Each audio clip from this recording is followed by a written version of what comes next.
Well, welcome to my studio. Thank you so much for coming today. I hope that you really enjoy yourself. I'm going to say a little bit about myself, and then maybe we could talk about some of the works that you can see around you. So my name is Joe Fairfax.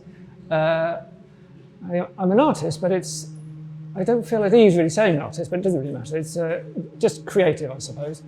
I was brought up by my father, who was a poet, who co-founded the Arvin Foundation, a poetry organisation that helps promote poetry and supports young creative writers in this country. And my mother was a dancer and writer as well. So there was a lot of creativity in our household and no money, basically. Poetry wasn't really well funded in the 50s and 60s. I'm not sure it is now. So it meant that my mother stole cabbages from the farmer's field for us to eat. So I ate a lot of cabbage, which probably was very good for me. It was also very cold because we didn't have the heating on. So I had frost in the winter on the inside of the windows, pretty much all the way through the winter.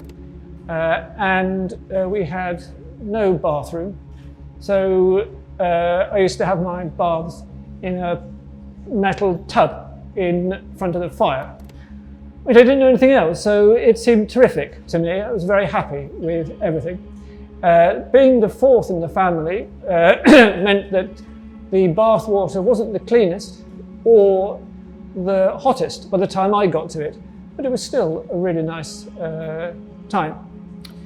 And I just wanted to do art. That's all I've ever wanted to do. I've never wanted to do anything else whatsoever. It's just been my passion, sort of inventing art, I suppose it might be that I would like to describe it. So I went to art college. I went to Exeter College of Art and I studied sculpture there. And then I practiced for a while once I left there. And then I felt that I wanted to move my physical artwork into something else, using light or some kind of virtual space a bit more. So I went to the Royal College and I studied holography there.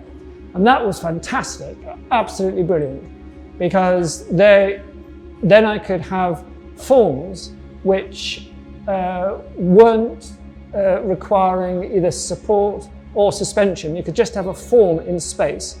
And also the matter inside that form could also be accessed because it could just be made out of light.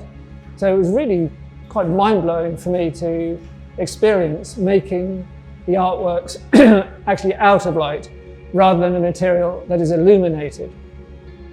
I was still poor at this time, and so I made a small rack for my tea bags and hung them up, pegged them up, so that one tea bag could last, a week or so, and it would help get me through. I haven't been interested in really making money so much, more just how I spend my time and spending it creatively. That seems to me, my ambition always has been, how can I get the most amount of time spent creatively in my studio? That's the goal.